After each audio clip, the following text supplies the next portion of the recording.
Have my baby as soon as possible. I felt anything but happy when my estranged partner said that. It was actually quite creepy. After all, it was Ken who had filed for divorce on his own. What an over-selfish person he is. As I remained silent, Ken, misunderstanding something, laughed out loud. You can't do anything without me, can you? What? I've remarried, though. Really? I couldn't help but laugh at Ken's absurd reaction. I never thought you were such a slut. Even such a comment didn't affect me. Don't ever contact me again. I unilaterally informed Ken and hung up without waiting for his reply. Kate, what's going on? Actually, when I told Michael about the call, he immediately agreed to handle it. It turns out he had received another call from someone else and planned to deal with both together. As I looked forward to the comeuppance for those two who hurt me, I made myself a cup of tea. My name is Kate Murphy, a 35-year-old housewife. After divorcing my ex-husband about 5 years ago, I remarried. Now I'm a mother of one. Since my marriage to my ex-husband was awful, I feel very happy now. I met my ex-husband, Ken, at a trading company reception where he approached me and we started dating. Many people around me were having arranged marriages, but my parents, having an only daughter, supported my relationship with Ken, wanting me to have a love marriage. After getting my parents' approval, we quickly got engaged and married within a year of dating. Ken was a bit bossy, but generally kind, and our married life went smoothly at first. However, about 6 months after we registered our marriage, his attitude changed completely. Hey, where's my dinner? What? I was confused by his sudden demand. Until yesterday, it had been, "What's for dinner today?" or "What shall we eat for dinner?" As I wondered what to respond, Ken raised his voice in irritation. I'm hungry. Hurry up and get me something to eat. But I haven't prepared anything yet. Hey, you're useless. Forget it. Where are you going? He ignored me and quickly left the house. I stared dumbfounded at the door he had slammed shut. Did I do something wrong? I racked my brain over recent events, but couldn't figure it out. Eventually, Ken came back the next morning, took a shower immediately, and holed up in the bedroom. It was actually my birthday that day, and we had planned to go out to eat, but I couldn't bring myself to mention it and started doing housework. Hey, the vacuum cleaner is too noisy. Are you trying to annoy me? No, that's not it. Look, we're not going out today, so I thought I'd clean up. Not going out is your fault. I have a headache, so keep it down. I'm sorry. Looking back, it's clear that Ken was to blame, but at the time, I believed I was at fault for upsetting him. And as Ken realized that, he became even more tyrannical. Your cooking is terrible. Make it again. Are you serious? Got a problem with that? No, not at all. I'm sorry. I was constantly criticized for every meal and every cleaning task, and it wore me down. Yet I still loved Ken and believed he would become kind again. So every day, I did my chores with utmost diligence. But that wasn't a good approach. You're like a mannequin. So boring. Ken scoffed one day before he left the house. Upon his return, he triumphantly declared, I've been cheating on you "Why?" Because you're not satisfying me. Got a problem with that? But we're married. At my words, Ken's eyes widened in anger. He screamed, his face as fierce as a demon's. Do you have a problem with what I do? It's not that, But don't you even know how to respect your husband? Ken slammed his hand against the wall with force. His towering presence, a good 8 inches taller than me, completely intimidated me. Then suddenly, he spoke to me in a gentle, coaxing tone. I don't want to do this. If only you'd try harder. Yes, I understand. I'll do better. That's right. A husband's affair is the fault of the wife's shortcomings. Hearing that, I truly felt it was my fault and nodded. From then on, whenever Ken was displeased, he'd lash out at things. And afterwards, he'd always soothe me in that gentle voice. I'm doing this for you. I was utterly trapped by Ken's words, convinced that everything was my fault, that I was inadequate. Then one day, Ken brought home a young woman. She's pregnant with my baby. From today, she'll live here with me. What do you mean? Not understanding, I asked again, to which the woman replied smugly, I'm pregnant with Ken's baby, so you're no longer needed. I married Ken, and from today, I live here. Excuse me. Even being told she was moving in, I couldn't grasp the situation. Pregnant? Married? All these revelations hit me all at once, leaving me completely confused. I was the one married to Ken. We hadn't divorced, so why was this woman saying she was married to Ken? Ken started explaining the answer to me loudly. I'm tired of you, and I filed for divorce. Mary signed on your behalf, so you should thank her. Thank? How am I supposed to manage after a divorce like this? I don't care. If you want to stay as a maid, you can stay. Ken sneered and laughed as he said that. That expression was a wake-up call for me. No, thank you. I'll be leaving today. Going back to your parents' house. Make sure you tell them it's your fault, all right? No, I'll tell them everything exactly as it happened. Hey, wait a minute. Ignoring Ken's attempts to stop me, I grabbed my belongings and left the house. When I arrived at my parents' house, they were shocked and asked about the situation. I told them everything, sparing no details. My parents listened to the end and were furious alongside me. Together with my parents, we went straight to the lawyer at my father's company and filed for damages against Ken and Mary. Of course, Ken and Mary refused to pay, but with a divorce filed without my consent and a new marriage already registered, not to mention a baby on the way, they couldn't escape responsibility.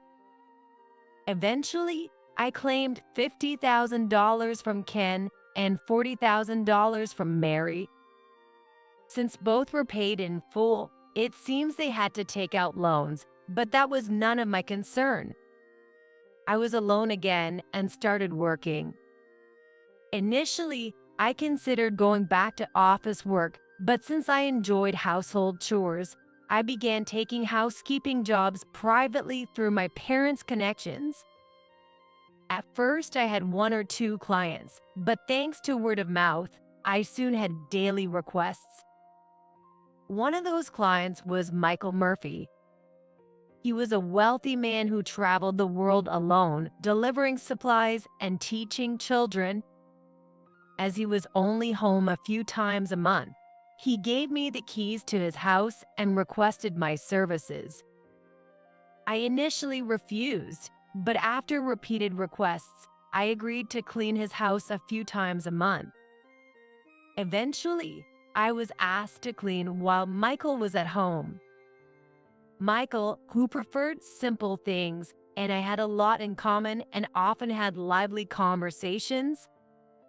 After living this way for about 2 years, Michael said something unexpected. I've fallen for you, Kate. Would you consider dating me with marriage in mind? Really? Michael was handsome and smart, and I thought there must be better women out there for him. I initially refused, but Michael didn't give up and kept inviting me on dates. I still remember how happy he looked when I agreed just once. Eventually, after going on a few dates, Michael formally proposed on our 4th date, and I agreed to start dating him. He quickly introduced me to his parents, openly stating we were dating with marriage in mind. My in-laws were very kind and didn't mind that I was divorced. After dating for a year, we remarried. 2 months later, I discovered I was pregnant. Our marriage was so smooth and peaceful that I quit my job, though reluctantly, to focus on home chores. Michael, already skilled in household work, often helped out. With a child on the way, Michael decided to stay in the U.S. However, he wanted to continue his charitable work, so he founded an organization, became its president, and got it running as a corporation in the U.S. to support children overseas. The happiness of Kate and our child is my top priority. Michael always said, and my parents cherished him too. Compared to my marriage with Ken, my days were now unimaginably peaceful, and I felt truly happy every day. The payments from Ken and Mary were complete, and I rarely thought about the past. But one day, I received an anonymous call on my smartphone. Michael was out for work, and I initially ignored it, but the persistent ringing forced me to answer. Hello. Hello, Kate. May I ask who it is? It's me. Surely, you haven't forgotten, right? His tone made my spine freeze. Could it be? Why is he calling me now after all this time? Is that you, Ken? That's right. You always get it, Kate. I wasn't pleased to be praised like that. I wanted to end the call quickly, so I prompted the main subject. What can I do for you? Such formalities. Ken spoke cheerfully, updating me about various recent events. However, none of it mattered to me. This has nothing to do with me, right? Don't be so sulky. You've reflected by now, haven't you? Reflected? I was utterly confused and repeated the question. Just then, Michael came home. I signaled him with my eyes. At the same moment, Ken, sounding joyful over the phone, broached the main topic. Yay, if you've reflected, let's get back together. Get back together? Come on, have my baby as soon as possible. I wasn't happy to hear this from someone I was no longer connected to. Rather, it was disgusting. Besides, it was Ken who filed for divorce without telling me. What an over-selfish person he is. As I remained silent, Ken, perhaps misunderstanding, laughed out loud. You can't do anything without me, can you? What? I'm already remarried. Really? His ridiculous voice made me burst into laughter. I never thought you were such a slut woman. His words didn't affect me. Don't ever contact me again. I stated unilaterally without waiting for Ken's reply. Kate, what happened? Well, I explained to Michael about the phone call. and it seemed we were going to deal with another one together. Looking forward to getting even with those two who had hurt me, I made some tea. A few days later, a lawyer visited our home. He was the lawyer who helped during the divorce, and now he not only takes care of my father's company, but also Michael's. After discussing recent events with the lawyer, he promised to take immediate action. While Michael and the lawyer were talking, my phone rang. I exchanged looks with both of them and placed my smartphone on the table, speaker on. Kate, I was confused because it was so sudden the other day, but lying is bad. You're not really remarried since I'm still here. I sighed at his selfish interpretation. How could I have ever loved such a man? Michael gave a wry smile and took over the call. It's not a lie. I'm Kate's current husband. What are you talking about, Kate? You should call the police on this delusional guy right away. It's not a misunderstanding. We're truly married. We've even registered our marriage. Ken grew increasingly agitated as Michael spoke calmly throughout. I made it clear to Ken. It's true, I'm remarried, so please don't contact me anymore. So you're being stubborn again. Did someone tell you to say that? No, it's not like that. There's a lawyer here. You can talk to him if you like. The moment I mentioned lawyer, Ken clicked his tongue on the other end. Then, with an irritated voice, he commanded me, Then get a divorce quickly and come back to me. I'll forgive you if you grovel. I'm coming to get you tomorrow. Ken's utter lack of understanding gave me a headache. Then the lawyer spoke up calmly. Ken, you do know there's a restraining order against you approaching Kate, right? Any contact would mean you owe her compensation. That's expired by now, hasn't it? That's not how it works. It's still in effect. Finally, Ken's bluster seemed to diminish at the lawyer's words. However, next he tried to persuade me with a smoother tone. Come on, Kate. You'd be happier with me, wouldn't you? Is it really impossible? It's impossible because, you see, I have a child now. Do you have a child? Ken seemed shocked and fell silent on the phone. Michael declared as if to drive the point home. You're bossy and selfish, Ken. I can make Kate happier than you could. We will never divorce, and she will never return to you. I nodded and held Michael's hand. While Ken was silent, I hung up the phone. For about 2 weeks, there were no calls from Ken. Just when I thought he had given up, one day the doorbell rang unexpectedly. Who could that be? I stood in front of the intercom and was shocked. There were Ken and Mary, his affair partner, whom I had heard had split up, but apparently they were still connected. I pressed the record button on my smartphone before responding. You're supposed to stay away. If you have money, pay back the compensation. I've been watching calmly for 5 years and people change, but based on what Mary said, it seemed they were after money by showing up at our house. The fact that I'm wealthy and paying you back compensation doesn't match up. It's all the same. How much money do you want? No, that's not really it. Why are they acting so high and mighty when they were the ones who cheated? I was baffled. Then Mary began to explain her situation and invited. I got engaged. He's a senior at my company, a good man. I can tell him I have debts. You understand, right? Congratulations on your engagement. But what does that have to do with the compensation? I truly didn't understand.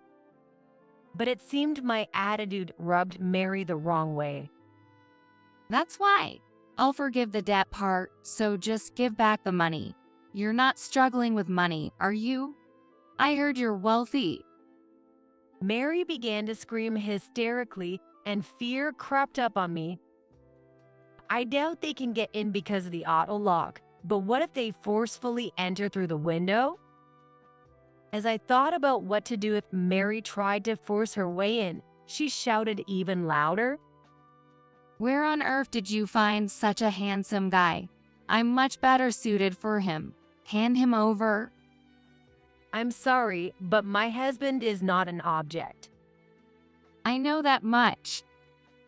Mary snapped back immediately after my reply, and Ken laughed from behind her. It might have been funny, but it was disrespectful.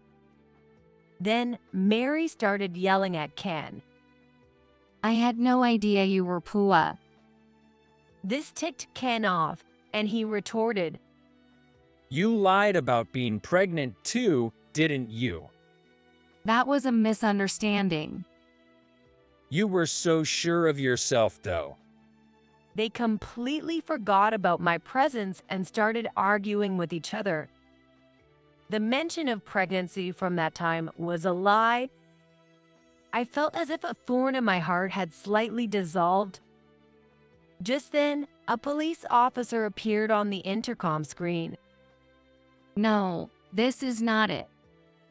It's just a small argument, officer. They started making excuses.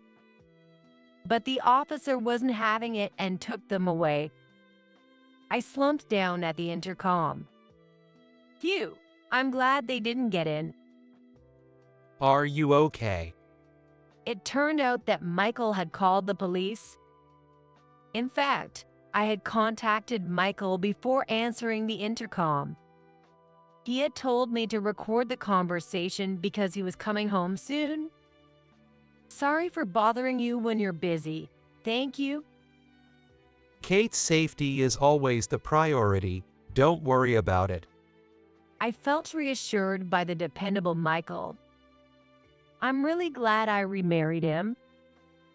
I truly felt that from the bottom of my heart. Thanks to the lawyer informing the police about the restraining order, Ken and Mary were thoroughly dealt with. However, they started calling the lawyer daily, demanding money back. It seems like we should settle this for good. After receiving a call from the lawyer, Michael and I decided to confront them directly. When the lawyer relayed that we would meet, both Mary and Ken happily agreed, probably thinking they would get some money. We prepared meticulously and were ready for the day of the showdown. Thanks to prior notice, my parents also came to support us. When we arrived at the designated place, Ken and Mary were already there, and shockingly, my ex-in-laws, Susan and Stephen, were there too. The ex-in-laws glared at me with fierce looks as soon as they saw me. Thank you all for gathering here today. Let's start the discussion. With that cue, everyone looked at me. I placed 2 sheets of paper on the table first. These were the penalties for violating the restraining order. Ken and Mary's eyes widened as they saw them. What is this amount? There's no way we can pay this. The paper stated a penalty of $30,000 for each of them. They were flustered and started complaining to me. The ex-mother-in-law, Susan, then spoke up. Kate, aren't you getting a bit carried away? What? Confused by her remark, I blinked in surprise and Susan laughed scornfully. And then she started talking nonstop. They've already paid compensation for the affair, yet you're still demanding more money. I thought wealthy people were more gracious, but you seem rather shameless. Did you say I'm shameless? It seemed she was implying that I should drop the current charges. However, I had no intention of doing that. Indeed, I wasn't struggling financially, but this was a fine for breaking a promise. Naturally, they had an obligation to pay. I explained this to Susan, but she was not convinced. You were once our daughter-in-law, you know, and yet you're so forward. I couldn't imagine behaving like that. Ken and Mary nodded in agreement with her words. They seemed confident because all three shared the same opinion. I sighed and played the recording from the other day. Susan's face turned red as she listened. Michael then pointed it out. Embarrassing, isn't it? A 40-year-old man getting in trouble with the police in front of his ex-wife's house. I couldn't show my face in public if I were him. It's too shameful. Susan glared at Michael, grinding her teeth in frustration, unable to retort. I need to say something too. With a thought, I spoke up. Well, at least nothing was damaged. It would have been a real problem if something like a statue had been broken. You know, that one is worth $800,000. $800,000. Susan turned pale at my words. Ken and Mary's mouths hung open in shock. That's when I realized something. I had never discussed my parents' assets with Ken. My parents' total assets are around $29 million, so it's not a big deal to us. But if there had been damages, Ken and Mary would have had a hard time. $29 million. You're kidding. Why would I need to lie? Convinced by my confident demeanor that my words were true, Ken hung his head, pale-faced. Mary, who had been watching, suddenly sparkled her eyes and spoke to Michael. So, Michael, you must be quite wealthy too, right? What?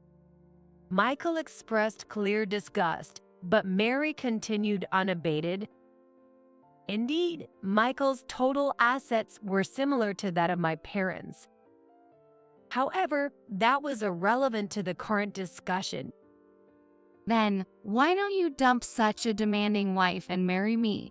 I'm beautiful, and I'd look good in a dress. Indeed, Mary was still young and amiably beautiful. However, he looked at her coldly. No matter how beautiful you are, I would never be swayed. My wife is the most beautiful and dear to me in the world. It was somewhat embarrassing to be praised so openly. As I blushed, Mary glared at me resentfully. That's when I remembered something and told Mary. By the way, I met one of Michael's acquaintances recently. It turned out to be the president of your company, Mary. When I mentioned I knew you, he asked about our relationship, so I filled him in. What did you say? I properly explained that you were once married to my ex-husband but divorced quickly. At my words, Mary burst into tears. While I was just being honest, I felt the need to offer another piece of advice. Mary, did you cheat again? That's not good. Also, you really should accurately disclose your marital history. Otherwise, you can't build trust with your partner. What have you done to me? I only shared the truth, though. I replied with a smile. When Ken brought Mary along, it had hurt me deeply. A little payback like this seemed mild in comparison. Just then, Michael's phone rang. He answered it and spoke briefly before hanging up. Then he addressed Mary. Just now, the president called. He said to inform you that your engagement with his son has been called off. No way. Mary screamed and collapsed onto the table. It was a pitiable situation, but it didn't really concern me. Well then, I look forward to your payment. As I said this, the stunned Susan chimed in. Because of you, Ken will be in debt again. Don't you feel bad about that? Yay, don't you feel any guilt? I pondered for a moment. Guilt? I was simply doing what was necessary. There wasn't much emotion involved in that. Then I remembered something else I hadn't mentioned yet. Oh, that's right. Ken, my husband's company bought your company. He'll be visiting soon for an audit report. Do take care?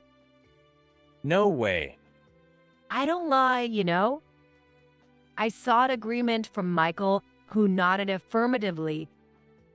Seeing this, Ken slumped, seemingly out of energy to respond. However, Susan didn't give up and kept pressing. At that moment, the long-silent ex-father-in-law, Stephen, spoke up. Hey, I'm truly sorry. Please let me apologize on behalf of these two.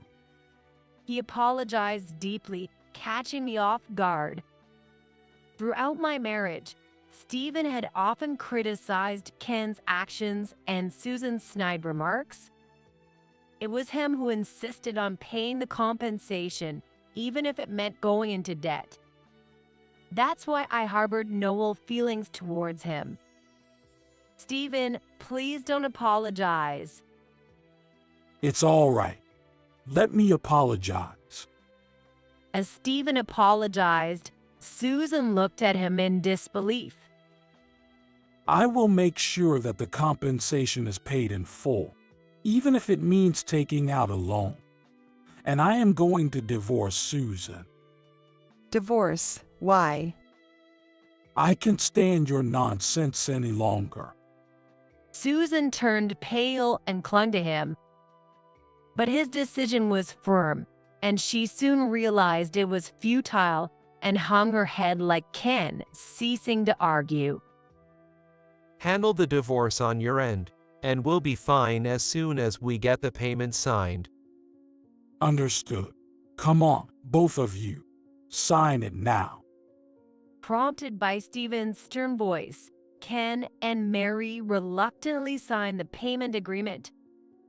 Michael, my parents, and I verified the signatures before standing up to leave.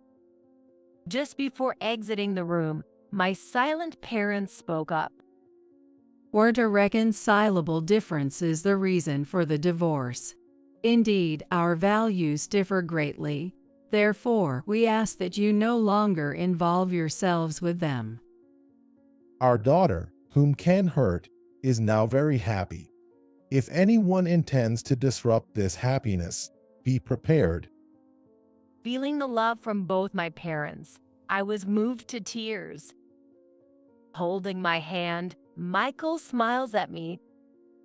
We left the situation to be handled by Stephen. Later on, the restraining order fine was successfully paid. I wondered how he managed it, but it didn't really matter. It seems that Ken lost his job due to an audit. He was caught slacking off during work hours and was generally incompetent. He seemed capable when we got married, but it turned out he had been dumping all his work on a junior who eventually got promoted while he was sidelined. As soon as his performance was rated poorly, he was the first to be encouraged to take early retirement. Ken accepted the early retirement, but his severance pay went towards paying off debts, so he's currently looking for another job, according to the grapevine. However, hardly any company in the same industry is willing to hire him, and he seems to be working part-time at a convenience store. After that, Mary truly broke off her engagement. It also came out that she had been cheating with another man, and she is being sued for damages. Unable to pay the settlements to me and her fiancé, she quit her job and now works at a night bar. She had always used her beauty as a weapon, and I thought she would continue doing so. But apparently, at 28, she's considered an old lady at the night spots, constantly struggling as the place hardly makes any money, and she also works a day job. I can't help but feel sorry for her as a fellow woman, but I think she brought it upon herself. Stephen actually got divorced and came to greet me once. He wished me happiness, and I was able to express my gratitude. Now, he has returned to his family's farm and is putting his energy into agriculture, hoping to stay healthy as long as possible. Incidentally, Susan, after being divorced by Stephen, has moved in with Ken. She has never worked in her life, so Ken is paying for all her expenses. She's quite a spendthrift, and according to Stephen, yelling can be heard from the house every day. I've safely given birth in the meantime. A beautiful girl was born. Michael is absolutely smitten and is taking care of her, allowing me to get plenty of rest. Moreover, Michael took paternity leave so we can care for her quite leisurely during the day. We have such happy times talking about this and that. My parents adore their first grandchild, and every time they visit, she gets new toys. Recently, because she had too many toys, we renovated a room into a toy room. Michael and I are talking about going on an overseas trip when our daughter gets a little older. Every day, I feel thrilled about our bright future, feeling truly blessed. Kate, it's almost time for breastfeeding. Okay, I'm coming. Today, Michael is taking care of everything except breastfeeding, so I can read at my leisure. After drinking some decaf tea, I stood up and headed to the living room. In the living room, my baby was crying, arching her back, and Michael, though struggling, looked blissfully happy. I couldn't help but smile at the picture-perfect scene of happiness. Why are you laughing at me? Just because. Saying that, I took the baby from Michael and began breastfeeding. I have a feeling that this happiness will continue forever. It's bright outside. Once breastfeeding is over, we should go for a walk, all three of us. I shared this thought with Michael and laughed.